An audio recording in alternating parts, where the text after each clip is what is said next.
Hi there. Thanks for joining us. This is ProMusicDB's webinar from Indie to Grammy with Grammy nominee John Burke. Hi, John. How you doing? What's going on? How you doing? So we're pretty excited for you. You're one of our founding artists, but we're just thrilled to know that you've gotten yourself nominated for a Grammy this year. And by the way, you're joining us from around Atlanta, right? That's right. I'm right in Midtown in Atlanta. Okay. And you grew up in Atlanta or around Yeah, the so area? I was born, I guess I say greater Atlanta. So I was born in a city called Austell, and I lived around Smyrna my early years. And then I lived in Duluth, which is kind of like, it's like suburbia, I guess, Atlanta, northern Atlanta. When I was about 10, I lived in a tiny town up north called Clarksville in Habersham County. It's up near the North Georgia mountains. It's beautiful and lovely, and I went there. I lived there all through middle school and high school, and then I came back to Atlanta in 2007, and I've been here ever since. So I definitely call myself a native Atlantan, you know? Right, an indie musician. So this year, so here's your great picture of you, which is just kind of, it so says your personality from what I know of it. You're just this kind of effervescent, happy guy. And that's just so refreshing to see. And all the hard work you've put in to get nominated for a Grammy this year. And that's kind of the first thing we're going to dive into. So I know we kind of discussed, we wanted to talk a little bit about your music. So you're a pianist and keyboardist, and your album was nominated in the New Age category, and it's called Origin.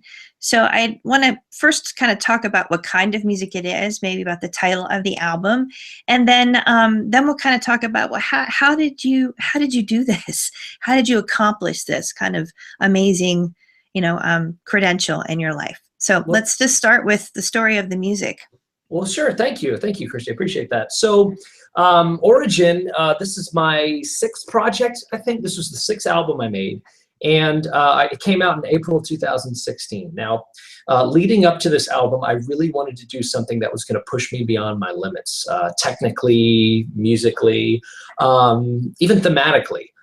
So I thought, okay, well, I came up with this idea of melodic development. And if anyone's not familiar with what melody is, it's that little part of any song that you can walk away, humming in your head, or humming along, or remember in your head. So I wanted to do something where I can experiment with that and really manipulate one single melody and use it throughout the entire album. So I came up with this idea of making 10 separate songs, compositions, each one different, but underneath each song, within them, there's this tiny melody that you can hear again and again, and it's slowly growing throughout the album. So in the first piece, you hear a little bit of that melody, and then in the second piece, you hear a little bit more added, third piece, a little bit more added, and so on until you get to the very end. So I thought, okay, well, now that I've got the musical aspect of my album, what about the theme? Like, what's the title going to be? What am I going to be inspired by? And so I knew I wanted to do something with nature, this idea of a melody growing. So I was looking, oh my gosh, I did so much research. I cannot tell you how much I did. It probably took more time to do the research than compose the music for the album. So I came across the study of mountains, and particularly from this word orogeny, which is the study of not just mountains, but the creation of mountains. So it comes from the first half of the word is oro, which is Spanish for ore, like mountains and rocks and everything. And then gen comes from genesis, which is the birth of something or creation of something. So that's how that word kind of came to be. And so origin specifically is the region of the Earth's crust where mountains are formed. This is where all the tectonic plates are pushing and shoving and dancing and doing everything to make deformations in the ground. And we know of these as mountains. So this process takes millions and millions of years, but while it's happening, it's creating these beautiful mountains that we have on Earth. And I wanted to make the melody the mountain, or the mountain range specifically. So with every piece, there's 10 of them. Each piece represents a tectonic force or shift, or some kind of happening. And it's causing the small melody grow throughout each piece, right? Mhm. And so it's being created as you listen to the album. At the very end of the album, you can hear the melody fully revealed, and it's, you know, after all the notes have been added, all the tectonic forces have happened, that's the final melody. And if you look at the artwork there, on the top you have, there's two halves. On the top half you see the mountain, or the mountain range, and on the bottom half there are 10 jagged points, and each one represents a song. So that's going to be kind of the bum, bum, bum, bum, bum that's going on in the earth, and then that's creating this mountain that you see. So that's how Origin came to be. And your music it's all piano, it's solo piano essentially, but you use the instrument a lot differently than a normal pianist would. You use the inside of the piano as well, and that's kind of your kind of trademark, is kind of using textures that are created by using the inside of the piano, right? As opposed to just playing. Yes, and I was heavily inspired by George Winston. He and a lot of pianists have played on the inside of the piano, and composers have written pieces that use the inside of the piano, like John Cage. But whenever I saw it in a solo piano environment, when I listened to George Winston, it was this cool kind of like, it sounded like a string player doing a pizzicato kind of sound, and kind of that plucking. And I said, how is he doing that? Like, is he bringing in a new instrument? Is he bringing in someone else, or kind of modifying the sound in the studio? But I went and saw him perform, and all he's doing is muting the strings on the piano. So when you play a piano, it hits these strings and makes that sound and resonates. But if you push your hand on top of the strings, it mutes them and makes this really, really cool sound. So let's see, on my previous album, Chirality, I used that, and it was such a hit. A lot of people really liked it. So I thought, okay, well, I'm going to bring it back in this album, but I'm going to go a little farther. So I'm actually going to reach into the piano and just play on the strings rather than mute them and play the piano. So I use that in one of the pieces, and I used it to kind of get these really deep, meaty sounds for the song Earthbreaker. And I think thematically it fits. Well, yeah, it's all just so fascinating. Your music background is, you know, extensive, and the research you've put into that. I'm gonna kind of branch a little bit into why we wanted to talk to you and why I thought you'd be such a great kind of resource for our community. Because I really believe that artists these days really need to be able to control their own music and their identity in the digital world, and really take control of their career. And I think you're such a prime example of that. I'd love to just have you share, you know, how did this start for you? What was your process? It is a process you do need to plan out. So it's not like you didn't just randomly think one day, oh, I'll just see how this goes. I mean, this was your 6th album, you said. So you've since you've been recording. And so maybe I'd love to talk about, I know we talked about your kind of timeline of your process, but I'd love for us to kind of share that with our audience today. You know, how did actually planning out, like, when was the decision that, you know, you wanted to become a Grammy nominee, and then what did you do to back it up?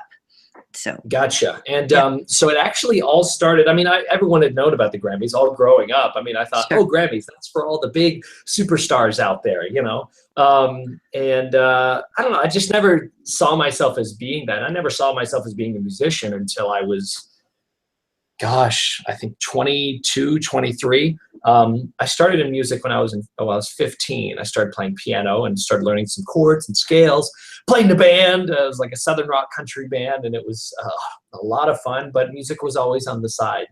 But it was about in college is when I really started to get into music, particularly piano playing and composing. And it's when I discovered George Winston. I went and saw him for the first time, and that's when I started writing my own stuff.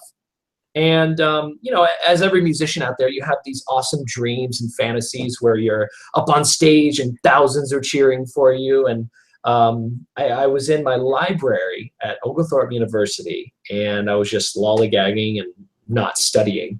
I said, what does it take to get a Grammy? So I Googled it.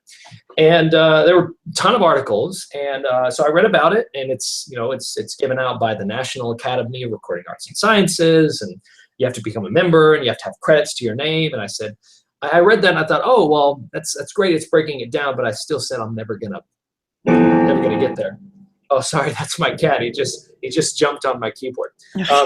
Anyway, and so where was it? Okay, so that was back in college. Fast forward to 2015, I just released an album called Chirality, and this was a big project for me. And I thought, you know what? I'm gonna do it. I'm gonna submit it for the Grammys. Like, I need to refresh myself on how to do that. And Dobby, thank you. That's lovely. Come on, buddy. He loves to play for me. And I guess it was okay. So I looked it up, and I became a member because I had credits to my name. I put my stuff out there, and I had it published and whatnot. Even though it was still self-released, it was all on like iTunes and Spotify and everything. So I got approved to be a member.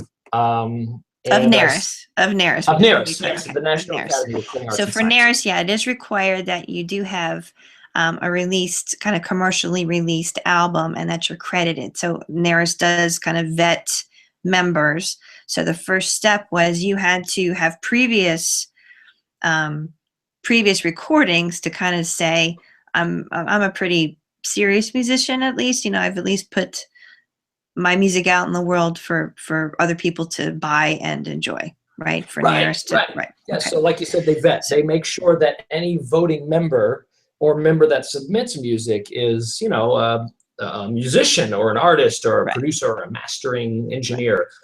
So they make sure that those who vote are in the industry. So you joined NARAS, and they approved. Okay. Joined NARAS, and that already was an honor. I thought, oh man, that's so cool. I'm officially a part of the biggest award in music. So I submitted Chirality, didn't get anything. I was on the ballot, like whenever they. And now, how far? Yeah. So maybe explain that a little bit. So they do have the requirements on their website, but for those who don't know, how far in advance do you have to submit? What's that process when you send in your CD? Do you just send in the CD? Do you have to send in the lyric sheets? What's kind of the process other than just kind of sending it in? It is, you have to prepare for it, right? Yeah. So what they do, it's actually kind of weird. So they have a timeline of, I think it's October 1st of one year to September 30th, or how many days? Anyway, the last day of September of the following year. So that is the year chunk that they use. And that you've released an album in. Correct. Right. Okay. So what they do is I think it's they start even in July. So in July they start say it's 2015, right?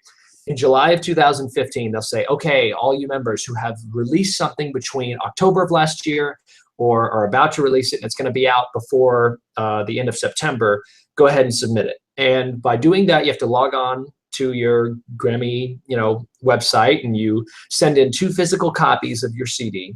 And then you also go online and put in which categories you'd like to submit for. And you can submit to 2 categories. So for example, I submitted for Best Contemporary Instrumental Album and then Best Instrumental Composition.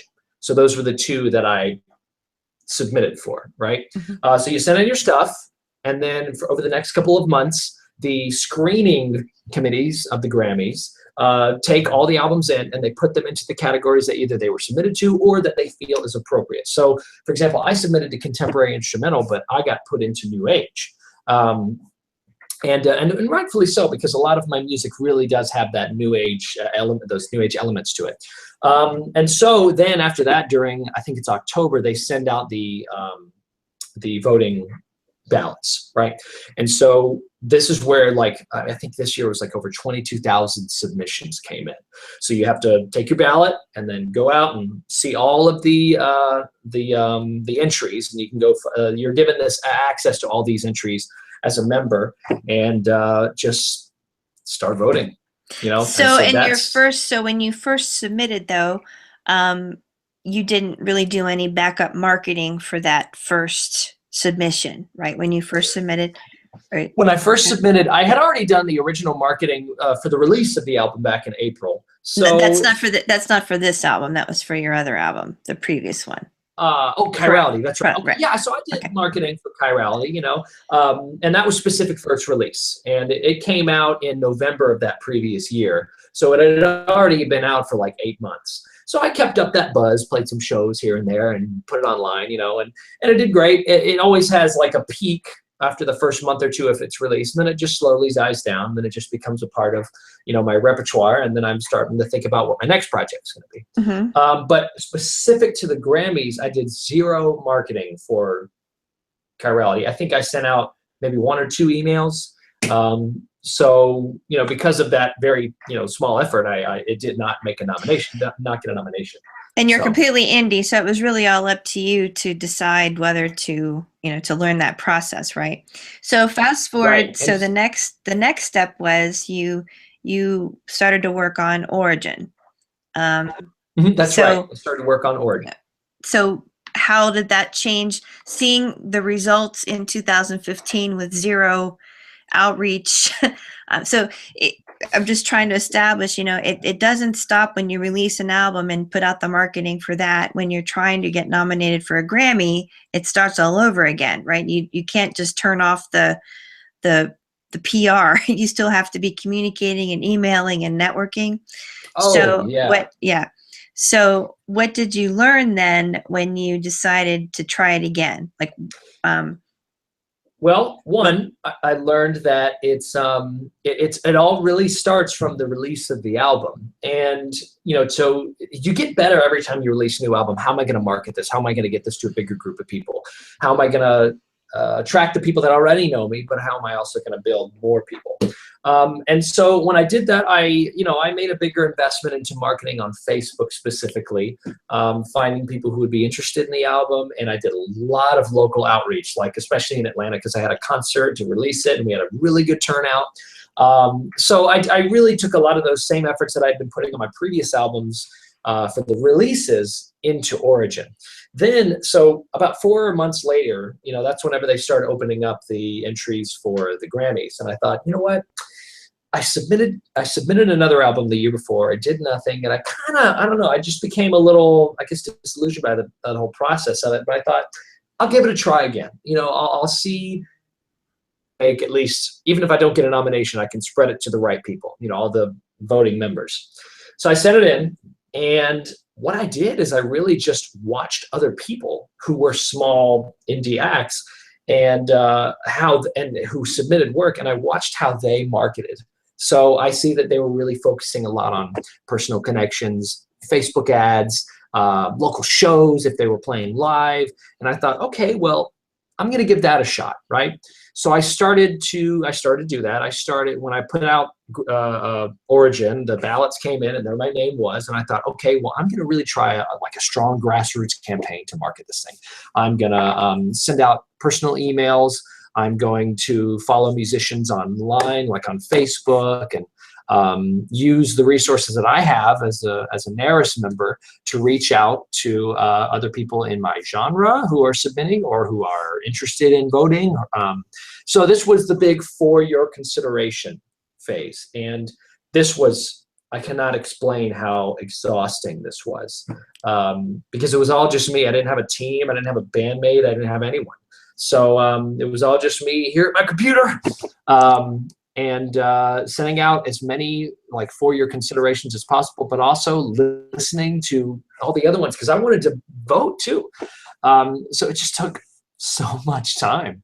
But doing that, I started finding. Yeah, you were diligent about it, right? And so you did you have like a quota per day? Did you like maybe just describe one of the days that you had when you were trying to kind of connect or email or come up with how to market to other NARAS members? Like, what was a typical day? You'd sit down, you'd research other members, maybe try to get their email, and then you'd write individual emails.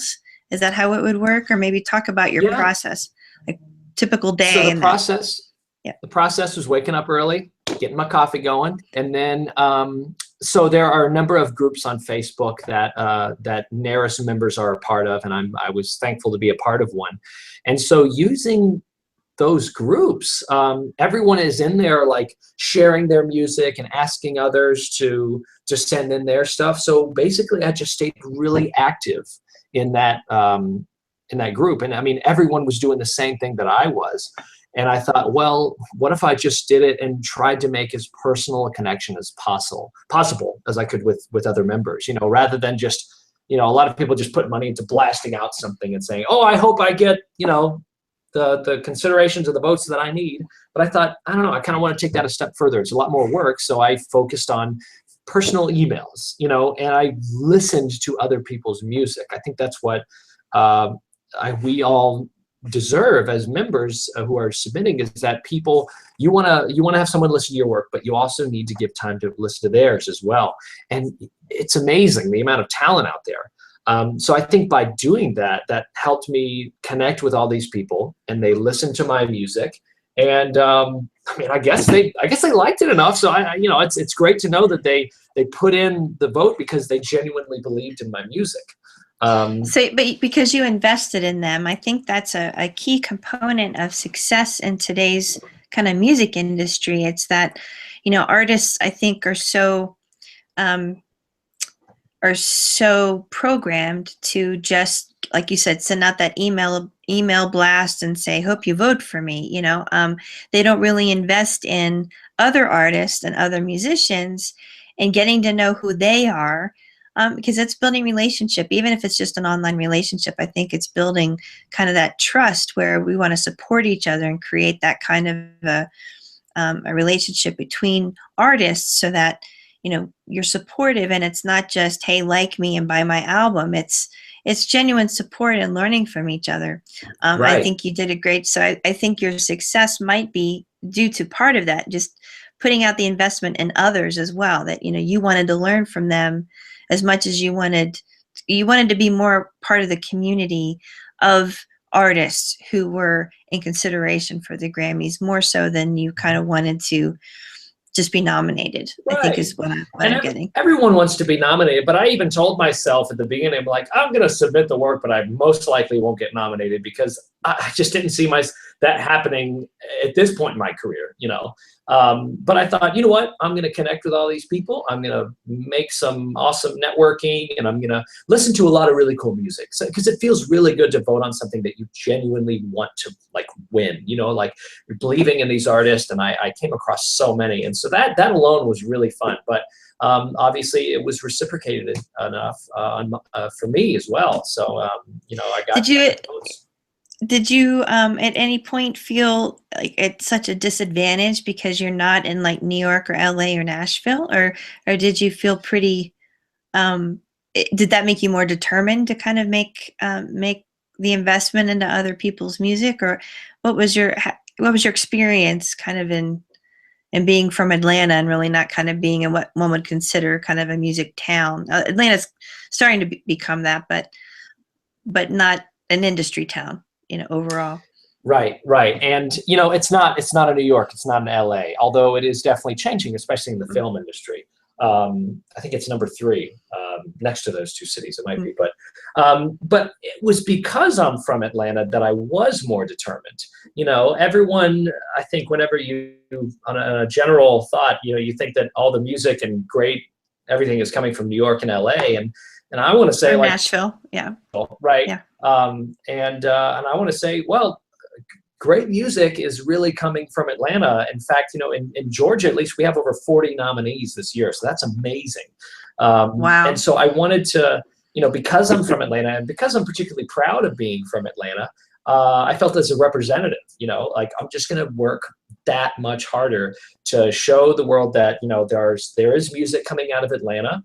There are weirdos like me coming out of Atlanta, and there are people who, like indies like me, who are going to work insanely hard because they love their city, and they are dedicated to share their music, no matter what city they're from, you know.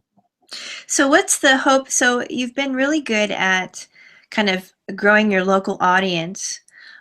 So from just an art, but kind of an artistic, but also from a business standpoint, you know, what do you gain, in your view, by having a Grammy nomination? Do you get more validity with your audience? Do you sell more albums? Kind of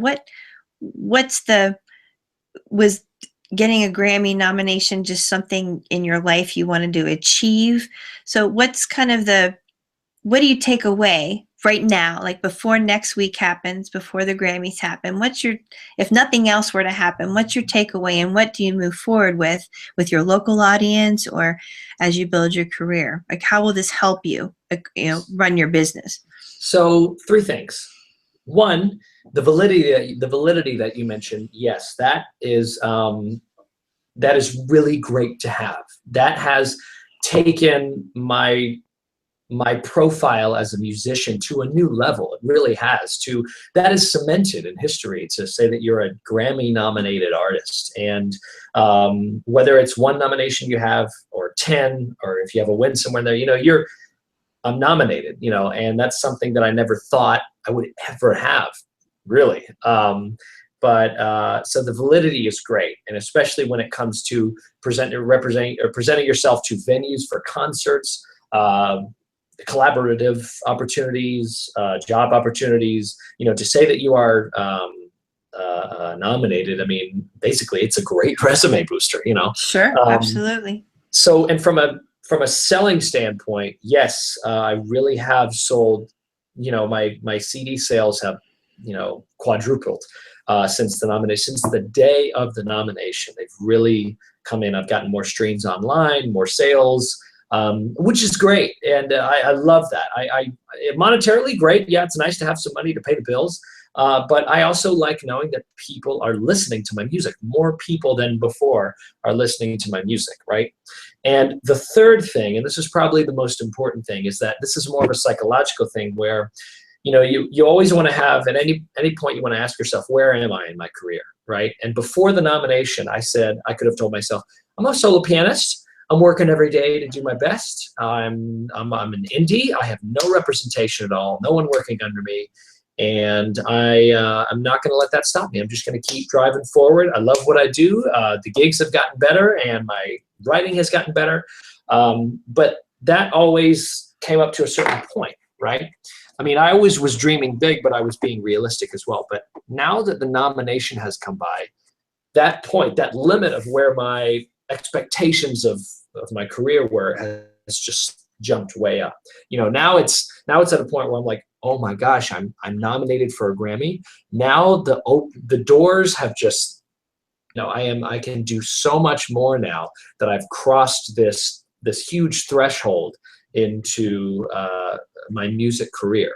So those are the 3 things, big time, is where the validity, the sales, yes, have gone up, but now it's embracing the fact that I can take my career to a whole new level with this nomination. And you're kind of still kind of committed to doing this on your own, because it's kind of like when you do this much work, do you really feel like handing it over to someone else? Unless you can't manage it on your own, then I can understand it. But, what's your kind of your end game right now? Like, say, what if you were to win? Oh my gosh. Oh, I would. I've told people I would cry. I'd probably be like an awkward mess, and I'd drop the award probably because I'd just be so just happy and in tears. So yes, I want to continue being an indie artist, and I think going forward, I want to start branching out and looking into other help as well, like working with PR and promotion services.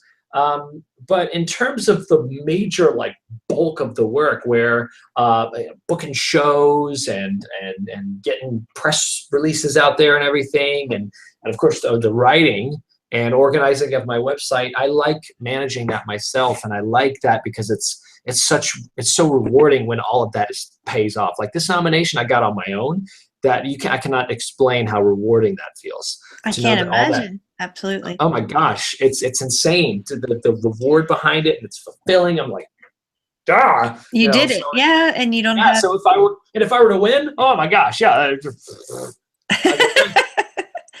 Well, thank you for sharing your story. We kind of talked about some points, so now we're gonna apply your takeaways to kind of give our listeners today, if they're really interested in kind of doing this for themselves. How can they do it? How can they do it too? Because I think we've talked, and you seem to be pretty committed to helping other artists, learned from what you've done and been able to accomplish. And we kind of have some talking points here, but everyone will get a download that signed up for the webinar today, kind of the kind of your timeline and your takeaways from this whole experience that hopefully they can apply to their own music and their own career path. So the first thing you said to me was you don't need a label to succeed in music. So, and you firmly believe that. I can see why. You're any expansion you want to do on that? Why did you make that decision? Or are you kind of well, it's kind of proof you don't need it right now. But what in my kind of generation, I believe that the more thought was you had to have a label in order to succeed.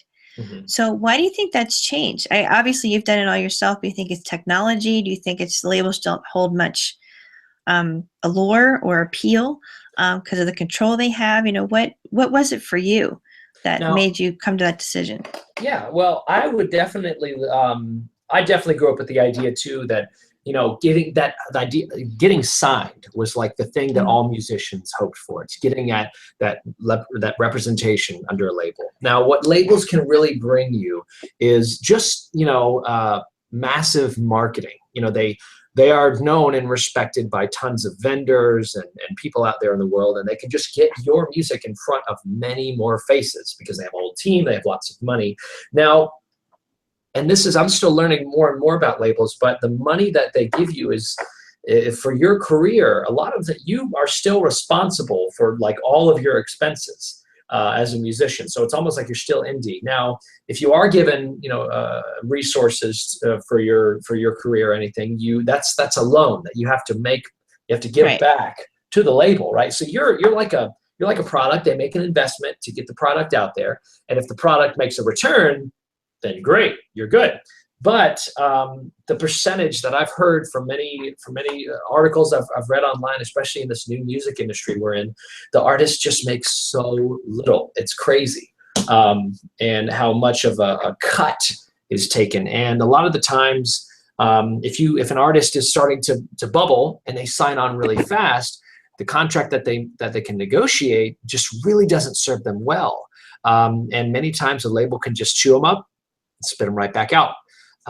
So it's tough. It's really tough, but you lose so much control with the label. And so I think if you are an indie act, you have all that control. Granted, it's a lot more work, but if you're creative enough in your genre, I mean, I've gotten in the new age genre, I guess, creatively, and in the solo instrumental genre, but with every single one, it's different. If you can find a creative way to do that yourself, then you call all the shots. Well, and have you found any, so you still sell albums. So you pretty much have a model of you do still sell products. You don't just release onto iTunes or Spotify and expect to kind of gain a return. So you do make the investment into the products themselves and producing CDs that people can buy. Is that kind of the bulk of your sales then? I mean, your revenue streams do you consider revenue streams from Spotify and iTunes or Apple Music significant for you, or are you pretty much focused on those live concerts that kind of support album sales? I would actually say that the bulk of sales that I get come from physical CDs. I do get, royalties and streaming sales and even stuff from like iTunes and Amazon and everything. And those come in, but I would not say that they're a big bulk of what I make. The majority is from just good old album sales at shows and getting to know people at gigs and always having a pack of CDs with you. And when they learn that you're a solo pianist, that's why I like solo piano music, because I think anyone can appreciate it, no matter what genre they're heavily influenced by or what they mainly listen to. It's if I'm playing a wedding and the bride comes up and says, "Oh my gosh, it was great, thank you so much," which I hope for. I just give a little. They ask a little story about me, and I tell them about me, and they say, "Oh my gosh, well, where can I hear you?" And I just give them an album, And sure enough, doing that, they log onto my website and they buy the rest of my albums, or they have a friend go on and buy my albums too, or They're just. So I think that's it. Yeah, that's a key point. I think that that I'd love for kind of up and coming musicians to appreciate. I know we have all these digital tools available to get your music out there. There's YouTube, there's, the Spotify's, there's the streaming services. But I do think it's still important to have a business model of selling actual product, because people buy product. People will buy stuff. Oh yeah. So listening to streams online might enhance someone's exposure to you, but the real bulk of your sales comes from kind of your live concerts, people knowing who you are, telling their friends about you. It still goes back to that kind of one-on-one relationship building. Grassroots.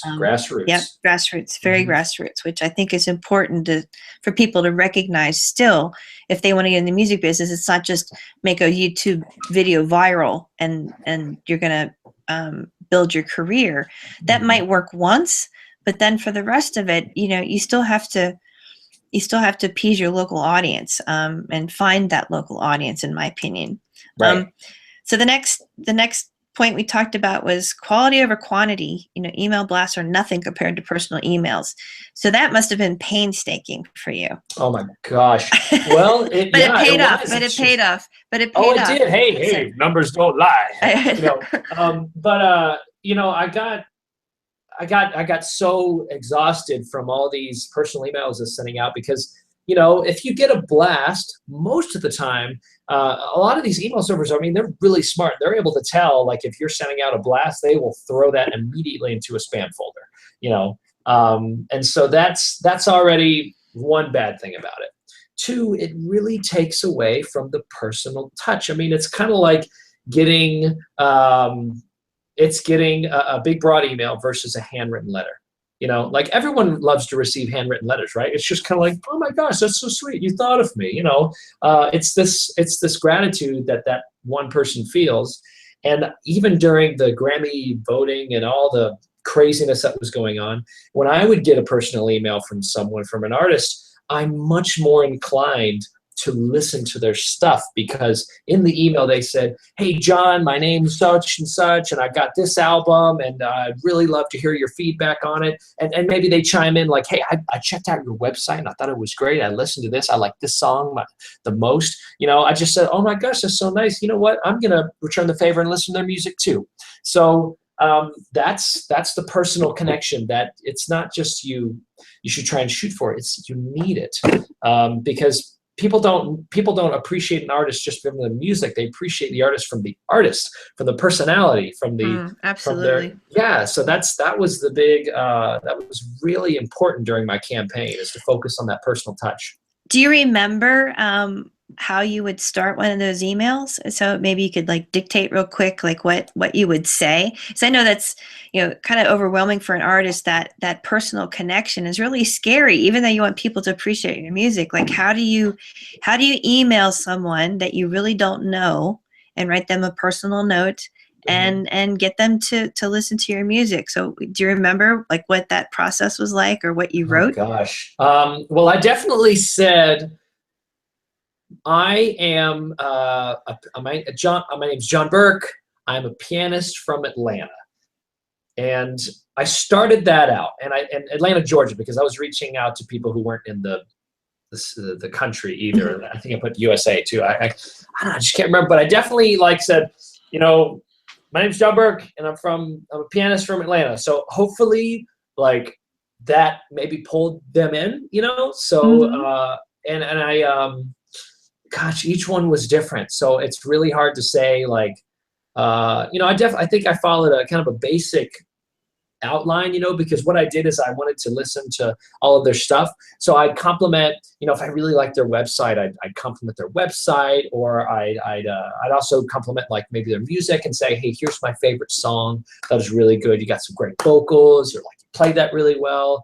And then I would just, share a link, a quick link to immediately listen to my music. Right. And one that they didn't have to sign up or put a code in or put their email address in. I just went ahead and said, hey, here, you can hear the whole album right here. SoundCloud's really great for that. And if anyone has a SoundCloud account, do not get rid of it. SoundCloud's great, because people can just click a button and they're good to go. And how long was the email? Just so folks listening might. It was very short. It was very short. Yep. Because people don't want to read long emails. You know, so you have to, because I'm more inclined, if I think we all have a family member that sends out these long essays of emails, and I'm like, I'll get to it, you know, and then I never get to it, you know. Right. So being concise is that's but not just concise, but honest or genuine. You know, right, it's yeah. you're not like, hey, listen to my stuff or pay $20 to my Kickstarter. You know, it's a general, you know, a genuine. Like, I think it's important, like you said, to kind of you make that connection. I'm a pianist from Atlanta, Georgia, and I listened to your website. I really have some, you know, questions for you if you'd be willing to answer them, and you know, in the spirit of exchange of ideas and musicality, you know, here's a link to my stuff. I'd appreciate you taking a listen. Yeah, and I'd look up where they are, you know, and if they were in Atlanta, I'd say, you know, I'd invite them to, like, you know, have coffee. And I did. I met several members. We had some coffee. It was great, you know. So personal connection, personal connection, personal connections. And in as concise a manner as possible that's genuine, not just here, listen to my stuff, I want to get nominated for a Grammy. So, right, exactly. And that's marketing 101 too, is be personal, be very concise. You know, you don't want to have an ad that has words everywhere. That's just, no one's going to read it. No one's going to be interested. It should just be boom, boom, boom. Right. And still maintaining that connection. So the third point that you said was really critical for you is nurturing your current audience rather than trying to expand it. Do you want to talk about that a little bit? Yeah, absolutely. So apart from the online followers that I have a lot of people who follow me online, and I've never met that person. They could be connected to someone that I know personally, or they could just be someone who found my music. So those are the people I've never met before. But I also have a lot of people in Atlanta who I know personally. So one immensely helpful part of my career is the fact that I play gigs all the time in Atlanta. I play weddings, I play jazz for corporate events and functions. I accompany choirs in churches, in temples, high schools, middle schools, elementary schools. I'm always working and being involved with other people, musicians and non-musicians, right? I work with event planners. I've worked with someone who works at a company who just does accounting and says, hey, how much do I owe you? You know, so in doing all these gigs, and I've been doing that for 4 years now professionally, and that alone has already built this connection. Anytime I do work with someone, it's not just kind of like, okay, goodbye, I'll never talk to you again. You know, hang on to their email address, put them on your email list, send them, say if they book you for a gig, next year, email them, say, hey, did you need me again for this year's event? Or, you know, so it's constantly following up with people and just nurturing them, you know, saying like, hey, I still remember you. I played music for your wedding, or I put you on my email list after I played jazz at your event or something, and you stayed in touch. I appreciate that, and that's so important. I think that that current musicians are bombarded with kind of these, I want to say ads online, or kind of these gurus, marketing gurus that say you need to have 20,000 Twitter followers and 50,000 likes on Facebook, and get musicians kind of stuck in this rut of paying for all this advertising and things that really take, like, if you're any kind of musician like you are, and like my career's been too, you in a normal case of a week probably interact with at least 20 to 30 people. And so that's the audience you need to start nurturing. Not the online audience it's really oversaturated, and a lot of it's fake. You know, you're giving away your music online to people who really will click like on anything. I mean, I hate to say it, but people aren't really that discriminatory, right? If it says free on it, they'll click like. Absolutely. That doesn't mean they're going to convert to buying an album. It just means you're going to. And I have, it's interesting is, you know, I have friends that are really, really well-known say film and TV composers, and they do nothing for Facebook. They know what works for them. They want to get hired. They want to make a living. They don't spend gazillions of dollars on Facebook ads to get likes. That's not what happens. If you're a professional and you're out there in the world, nurture those contacts and nurture that audience rather than paying for a fake one. that's right. Exactly. It's this weird, and that's going back to quality over quantity, right? That we talked about with the emails. So there's this excellent I've looked at a lot of marketing things online, and I took this one course from this woman named Leah McHenry, and I took a class from her. And there were a lot of great points from it, but she said this amazing, amazing piece of advice and said, okay, let's say there are two artists, okay? Artist A has 100 fans. Artist B has 10,000 fans, okay? Now, artist A puts out an album, okay, and sells it for 15 bucks each, right? And every single one of the fans are called super fans, and they buy them. Sells them to every single fan, right? So what is that, 1,500 bucks, right? So let's say artist B has 10,000 fans online, according to Twitter, Facebook, whatever, puts out an album, and you got all these fans that maybe like 2 or 3 super fans are in there, or maybe even like 20 or 30 super fans are in there. But most of them are just kind of like, oh yeah, I just saw it and clicked like, whatever. So that success compared to artist A to artist B is it's so different, because artist A is nurturing this bunch of super fans who are like addicted to their music. And anytime you could put out any kind of album and they will buy it. You could sign a sock and put it on eBay and they will buy it. Like that's the kind of fans you need to get. You need to nurture and find super fans. Mm-hmm. Well, and that kind of leads into our next point. So don't just post about your music on Facebook. It's, your career is a real thing. It doesn't exist in Facebook only. Facebook might be a component of it, but I think you kind of also said that point is just, your career is outside. Your career is real. Your career is on the ground in the atmosphere. It's not just in the digital space. So you have to nurture the real world as much as you do the digital world. And the biggest thing about Facebook is not a place where people go buy stuff. Right. Facebook is a place where they hang out. They see a funny cat video. That's what I do all the time.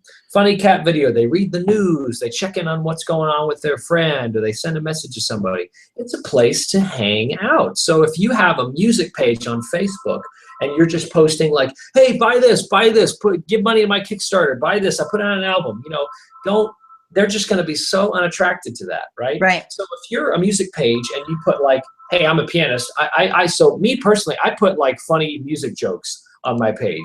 And people love them, and most of the time they're not even connected to my music at all. It's like a funny meme or a funny video or something that's somehow related to music. And every now and then I'll put stuff about me, and in right amounts, people say, oh yeah, that's right. That's great. Oh, I really like that. But you have to balance that with doing like, yeah, 70%. And you're not giving away your music on Facebook either, I don't think. So it's, I think that's another thing that artists are doing, is that they're kind of giving everything away. And so there's no need to buy it. So you have to kind of create the real need to buy something. So lastly, and I think this is pretty evident, so your personality is just as important as your music. Do you want to expand on that? Well, admittedly, I am a swirling, awkward, crazy ball of energy. And, self-admitted. Yeah, self-admitted. Oh, yeah, completely full disclosure here. Like, I am just, I feel like that has been not just a part, but a humongous part of my success. It's going back to that, what we were saying before. People don't appreciate artists because of their artistry and like their product, whatever they make.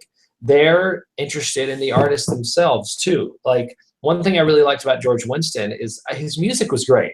But when I met him, he is like the quirkiest, weirdest guy, and I could just listen to him talk all day. you know, and he's a sweetheart. He's really nice, you know? And so I think I'm a nice person. And if someone comes to see me, a lot of people have told me, I love your music, but also when you talk to the crowd and like banter with them and try and make a joke and no one laughs, but then they laugh at the fact that no one laughs, like they are so attracted to that. So I've really, that's who I've just been as a person. It's not like I've just said, okay, I'm going to start acting like a weirdo, you know, now that I'm getting into music. I've always been like this, you know. So, and people have always really been attracted to this just insane energy and enthusiasm. And I think that it's just been, I've been really able to put my finger right on it and just use that as a driving force for my musical profile, you know? Yeah, and I think that's a key point. I think because digital has changed, the accessibility or the anticipated accessibility of artists, I think artists need to also, you know, you could be a curmudgeon maybe 20 years ago and be just like, all I do is write music and play, get up on stage and be kind of angst ridden, if you will. And not that that's not a personality type that you can't have, but I think in the age of kind of accessibility and entrepreneurship, and especially if you're an indie artist, you know, selling, you're basically, you're a seller, you know, you have to sell yourself and learn how to do. Yeah, no one's going to do it for you. Yeah, and learn how to do that, but in a way that's genuine, in a way that elevates and empowers other people in addition to just yourself. So there's kind of this balance you have to learn, which it seems like you've really embraced. You know, it's not just all about you, it's about helping others do the same and feeling that they can do the same. So it's, and no one really owes you anything either. No one owes you to come to a concert. No one owes buying you an album, you know. So artists really have to kind of keep that in mind. So not to have too much of a personality, you know. Yeah, not to have too much. I mean, you know. Giant ego is a huge turnoff, right? And I mean, I definitely have an ego. I think it's pretty well known that I like being the center of attention. But balancing that, like you said, with genuineness or genuinity or whatever that word is, it's kind of like, it goes back to my marketing campaign where I wasn't just a dude that says, hey, listen to my music, I want to be nominated. You know, no, I want to connect with people. Hey, what are you submitting this year? Ooh, I really like your stuff. And oh, well, if you're interested, here's my music. You know, so it's. I mean, I don't want to say I am humble because that itself is not a humble statement. But it's trying to balance out being just genuine. You know, just be real and say that I'm a musician. I work hard every day. And I also love connecting with other musicians. It's not just the me show. I want to make a connection with people and educate them, especially other artists, on what it's like to be a musician. And I guess that's just what's just got to be. It just goes to that word you said, genuine. You just have to be genuine, you know? Well, in the last few minutes, I do have the chat window open. Should anyone have any questions? Did anyone come in with any questions here? If you have any questions for John, please write them. If we can kind of keep talking. I know you're kind of getting ready to, how excited are you right now? You've got a week and you're coming out to LA next week for the awards. So what is your week like? Like, do you have it planned out? Are you pacing yourself? Does it feel like it's taking forever to get to next Friday? It's a mixture of just, well, one, I'm excited about it. I'm really excited about it, but I can't, like, sometimes I can't even think about it because I've just been so slammed with work this week. So I still have to focus on, like, life at home, you know. I fly in next Friday. I wish I could be there all week, but just because of, you know, schedule at home with work, I mean, I'm just not able to make the whole week. But I fly in next Friday, and that whole weekend is going to be a whirlwind. It's going to be insane. I am scared, yes, because it's the first time I'm going. Very scary. But, you know, everyone's telling me who's been before, just have fun, focus on having fun. You know, there's no need to, like, go out there and put on a face that you're not used to making, or just be yourself and have a blast. And I'm excited about meeting a lot of people who I've connected with online. So that's going to be really great to put names to faces. And yeah, but it's just going to be crazy. I've got comfy shoes I'm going to get. You know, I'm going to bring a lot of snacks apparently. Yeah, you gotta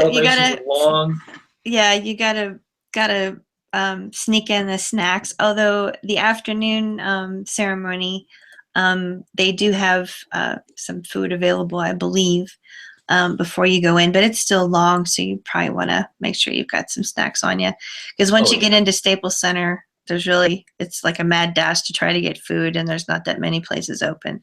At least there weren't when I went as a audience member.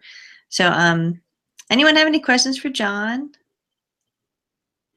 No questions. I think I may have talked way too much and answered. No, not at all. Well, we have he's giving and everyone will get access to 3 of the tracks from Origin free. You can go to johnburkemusic.com/free. It will also be in the follow-up email. I hope this has been valuable to you guys today to kind of hear from John and just talk to another musician. We have 6 live on now left. I know we kind of ran a little over today, but well, we can wrap up with John. John, I'm just so thrilled for you, and I wish you the best of luck next week. And I'm hoping we're going to get to connect while you're out here. But I'll be surely in touch to be watching if seeing what the result's going to be. And thank you. Thank you. For those of you interested in ProMusicDB, do we have a question here? Oh, look, Lorena. Okay. Oh man. All right, John. I love saying Lorena. Thank you so much. Yeah.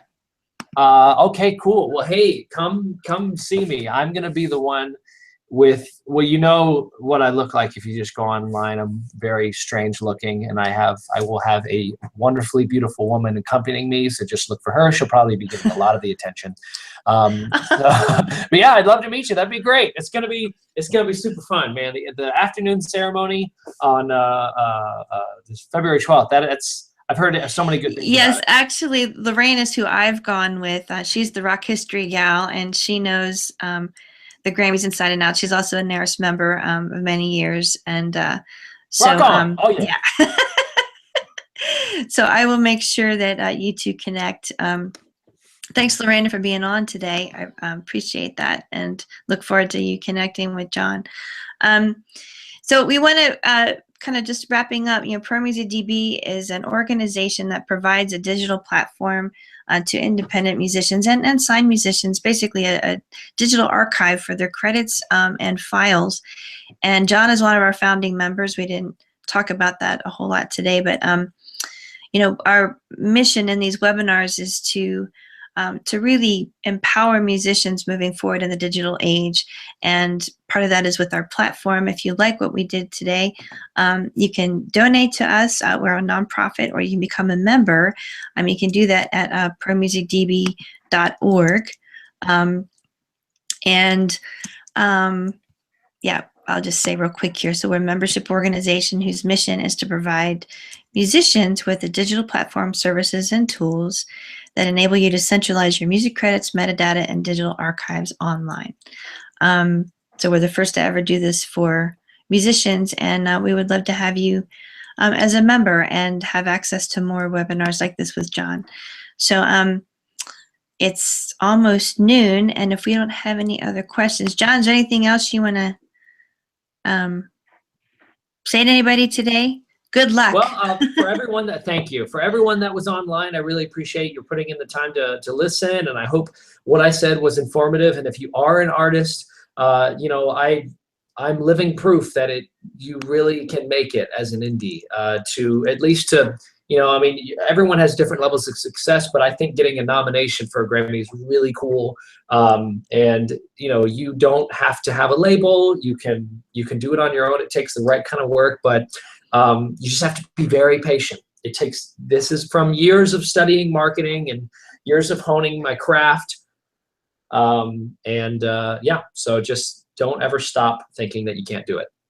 Well, thank you so much. And maybe if anyone is interested in communicating with John, maybe you can shoot me an email at support@promusicdb.org.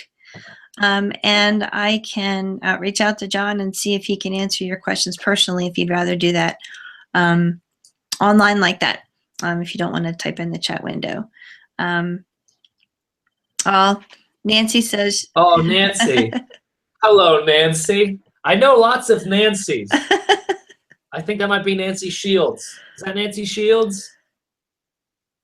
I can't tell. It just says Nancy, but she knows my dad. Okay. So. Well, John, All right, well, I'll just you're tell just a Nancy delight, so and well. I'm super, super excited for you. And thank you all for being on the call today and the webinar. And